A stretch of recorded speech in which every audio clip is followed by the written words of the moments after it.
right, good morning. This is case D 17-559-853-C, Robert Harrison versus Susanna Olivera.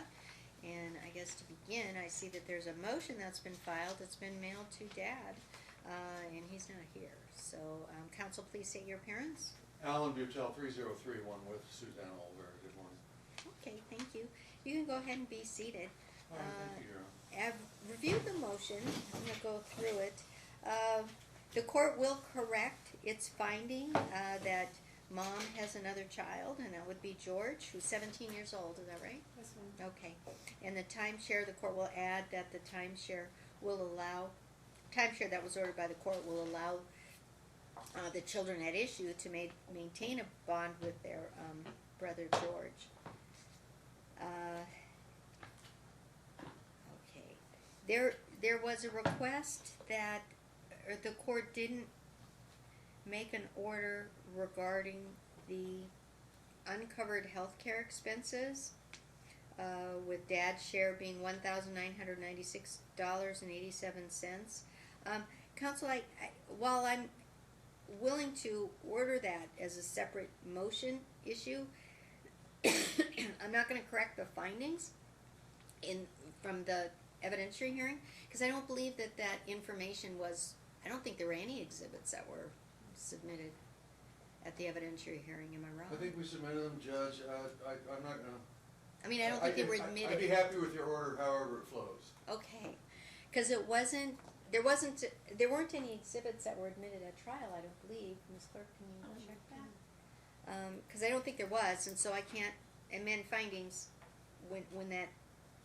Because they're filed with the court, there's a court rule that says those aren't... I thought we submitted them jointly, our joint exhibits, and that they were admitted when we showed up. That was perhaps my misunderstanding. I don't show, we do not have an exhibit list in here, only the witness list. There was no. Yeah, no I don't... exhibits. I went through my outline, and I looked for exhibits, and there weren't any exhibits that were admitted. I don't believe. So I could be wrong. If you can make reference to the exhibits. Well, I just am not going to... Unless the evidence was admitted at the trial, then I can't correct those things. Like I said, I'd be happy with that order regarding the... You just want the judgment. The one thing I wanted to just mention, regarding Avi, the disabled child, we did present... I'm sorry, what? Ozzy, sorry. Ozzy. Her interest is in having sole legal and physical. She does feel that there was sufficient evidence submitted that he doesn't pay any attention to the child other than, grandstanding with regard to a civil case. He doesn't visit him. He doesn't take care of any of the kid's needs at all whatsoever. He doesn't even contribute back to the expenses that are incurred by Susanna on behalf of Ozzy. And so she feels that a sole legal, for sure, would be in best interest of Ozzy because she can make sound decisions. She sees him almost, 3-4 times a week. She's the one who pays attention to him, and I think that was evident from the evidence presented at trial. And we've been to every appointment. The father's never been to one. And then the only other thing I had that I was interested in and I thought was important, Your Honor, is when we look at this, Mr. Harrison as joint physical custodian and taking into consideration the best interest and the welfare of the kids. I mean, he's got mental health issues. His bipolarity was testified to. He doesn't take his medication. He admitted that. We showed him the exhibits with his medication. He has no driver's license, so he's out there. Instead of driving them now, apparently he follows them while they're in an Uber because he doesn't have a license. He's got 2 warrants. At any time when he's in possession of the children, he could be snatched up. I don't know why they haven't acted on the warrants, but and the warrants are all extended from his refusal to pay child support. So it just seems to me that when you take into account those circumstances, his being a joint physical custodian left Susanna and myself puzzled. I just want to share it with you. Other than that, I've submitted. All right. Okay, I'm going to go through all of these, and let me go back to the one, just so I don't lose track of this. I'll take those too. The invoices for the uncovered healthcare expenses, You'd filed them as a supplement on March 28th. So, had they been previously submitted to the court at any time, or to, well, more particularly to Mr. Harrison? I believe they had been, and I believe you had ordered that he pay those, and you, in a prior hearing before I even got involved, and then you had left that for consideration at a later time. So this was. Well, can you direct the court to it? Because if otherwise, what I don't want to do, I want to make sure that we have due process. Sure. Okay. Yeah. And so when you are submitting a supplement, and now you're asking to get a judgment for almost $2,000 Right. from something that was submitted as a supplement on March 28th, I think that the court would be amiss if I reduce that to judgment on that alone. If, however, you have previously raised this issue and he has been provided with a copy of those invoices at a prior time, if you could point that out on the record, then I'll be happy to reduce it to judgment at this point, I would because file a supplement in writing with, if you'd allow me to, that has all the details and exhibits for you to look at if you wanted to just take the matter under advisement until I do that. Okay. If you'd rather do it that way, that's fine. I would. I'd rather get it very Okay. specific, yes. All right. Because I'm trying to save you from doing any more work on this, that relatively small amount of money, when you start weighing out the attorney fees. Well, I don't mind doing the work, Your Honor, and I'm, Well, we don't wanna- I'm not trying to bill her for every little dang thing I do too. So. I know, but we're trying to do this efficiently. Yes, ma'am. So if you can just point out to the record where it is, however you'd like to do that, that'd be fine. Okay. All right. You had asked for in the motion that Dad should provide a full and accurate history of his income.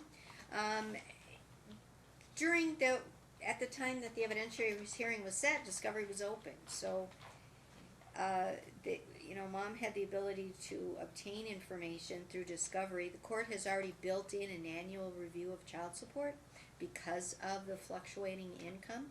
So, if at the next time that, I think I did it annually, so if at the next time that the information is to be exchanged, if it's not adequate, you can bring it back to the court attention, and I can make some more orders if it's necessary, if he hasn't provided the information he's supposed to provide. You want to prove that he's resolved the bench warrant. I'm not really sure for...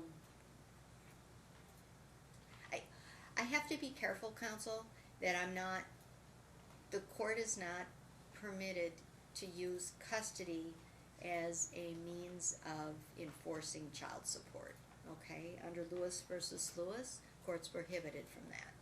All right, so, We're not seeking, the reason we're concerned about the bench warrants and to resolve that is because when he is in possession of the children at any given time, he could Right. be arrested for whatever reason, and then where does that leave the kids? So we're not trying to get the squeeze in for the money through you. I mean, we have an R case for that. right. So that's really not the primary. Should he get picked up on the bench warrant? Look, I'm willing to make this additional order. Should he get picked up on the bench warrant? And, I mean, I know there's sort of a built-in safety factor I made mention because I reviewed the findings of facts, that he is married and his wife would be available, but we can add the court will add the additional order that the stepmom then is to contact mom and turn the children over to mom, should he be picked up, okay? So if he's unavailable for them because he's in jail, if he's incarcerated, children should be turned over to mom until he's not incarcerated and he can resume his timeshare, okay? With regard to the lift, that's clever, but no, he's not to be putting these children in a lift, okay, or Uber or any other means of somehow defeating the court's order that he's not to drive these children without a valid driver's license. If he has somebody else with him who's driving, that's fine, but he can't follow behind in his car while he puts the children in Uber or Lyft. That's just absurd. These are little children. They're not like, they're not like 12 or 15 or something like that. This is absurd. So he's not to be doing that. That won't be part of the court's order. That would be a separate order because that wasn't raised at the evidentiary hearing. Right, and, well, I mean, it's a simple period. You just ride an Uber with them, for God's sakes, but right? If he doesn't have a driver's license and he has to bring them home, All he has to do is get in the Uber with the kids, bring them home, and take the Uber back. However, he wants to do it, but that doesn't make any sense to me, that he would do that, and the court will make an order that he is not to do that. I assume you He's want to me be to in write- he's to be in the vehicle with the children. I'll prepare an order for that. Yeah, purpose. or, you know, I mean, he can have somebody else that's, I don't know, say Well, he just can't do that. How about that? paternal grandpa, but to put the children in a car like that, yeah, with Uber, Lyft, a cab, something like that. He can't put the children in a car without the appropriate adult supervision, being, you know, a family member or something. Himself or a family member. Thanks for that. It was very important to Suzanne. And I think, and other than, I'm not gonna modify the court's order regarding primary custody that mom wants. I'm leaving it the way that I ordered it. Would Same you with, consider just as to Ozzy, Your Honor, Well, not as to the twins? no, or she's the- asking for sole legal custody, and it's presumed under the law that the parents share joint legal custody. Mom didn't provide enough evidence that indicates somehow that, I mean, it seems like the evidence that mom is providing suggests that she's more deserving of making the decisions, but there wasn't sufficient evidence that would indicate that dad somehow was causing the child harm or something, by being a joint legal custodian. And I wouldn't characterize it as him causing harm, Your Honor. And I think the testimony that she gave, and as the situation exists, he's not causing harm.